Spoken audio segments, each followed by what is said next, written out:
Pemirsa, pernyataan Menko Polhukam Mahfud MD yang menyatakan mantan Mentan Syahrul Yassin Limpo sebagai tersangka kasus korupsi menuai kontroversi. Pasalnya, Mahfud dinilai offside melangkahi wewenang KPK dan seharusnya Mahfud pun tahu bahwa pernyataannya itu adalah di luar wewenang dirinya.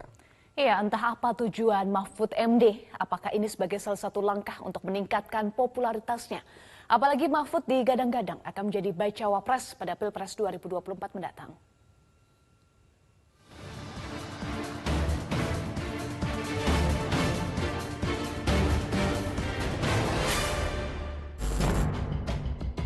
Publik kiranya boleh menebak-nebak apa yang ada di benak atau tujuan Menteri Koordinator Politik, Hukum dan Keamanan atau Menko Polhukam Mahfud MD saat menyebut koleganya di kabinet, Menteri Pertanian Syahrul Yassin Limpo telah berstatus tersangka dalam perkara dugaan korupsi di Kementerian Pertanian. Padahal ia bukan bagian dari KPK, lembaga penegak hukum yang menangani kasus tersebut. Bahkan, KPK sendiri sampai hari ini belum memberikan pernyataan resmi terkait dengan status Syahrul. Namun Mahfud dengan yakin 2 hari lalu mengatakan bahwa ia sudah mendapat informasi bahwa Syahrul telah ditetapkan tersangka. Janggal, bukan? Entahlah dari mana sumber informasi itu. Yang pasti sesungguhnya ia sudah offside dengan mengatakan itu. Ia seperti hanya ingin dilihat sebagai menteri yang selalu terdepan dalam hal mendapatkan dan menyampaikan informasi. Tak peduli bahwa yang ia lakukan itu sejatinya telah melampaui wewenang dan tupoksinya. Kalau dalam bahasa anak muda, Mahfud seperti sedang mengalami gejala FOMO, fear of missing out, rasa takut merasa tertinggal. Dalam konteks ini, ia seakan harus menjadi yang nomor 1 dalam menyampaikan informasi. Sekalipun itu harus menyeberang dari ranah dan wilayah dia sebagai Menko Polhukam. Tak hanya di soal ini, omongan Mahfud soal lambannya Mahkamah Konstitusi atau MK mengambil putusan soal umur Capres-Cawapres juga menjadi contoh betapa entengnya dia mencampuri kewenangan lembaga lain. Namun di tahun politik seperti ini, kejanggalan-kejanggalan seperti itu memang acap terjadi. Setiap orang, apalagi tokoh politik, sedang mencari panggung untuk mendapatkan lampu sorot popularitas dan elektabilitas.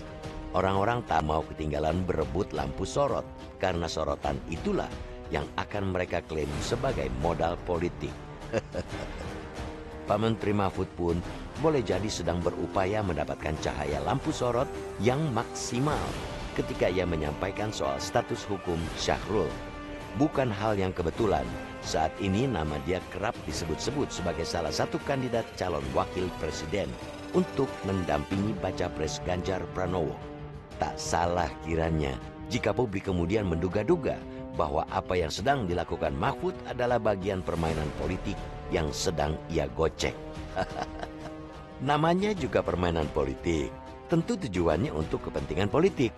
Asumsi itu muncul karena publik tahu Mahfud bukanlah politikus karbitan. Ia kenyang pengalaman. Banyak posisi pejabat publik yang sudah dia pegang, termasuk menjadi ketua MK. Bahkan posisi calon wakil presiden pun pernah nyaris ia dapatkan. Kita berharap asumsi itu tidak benar.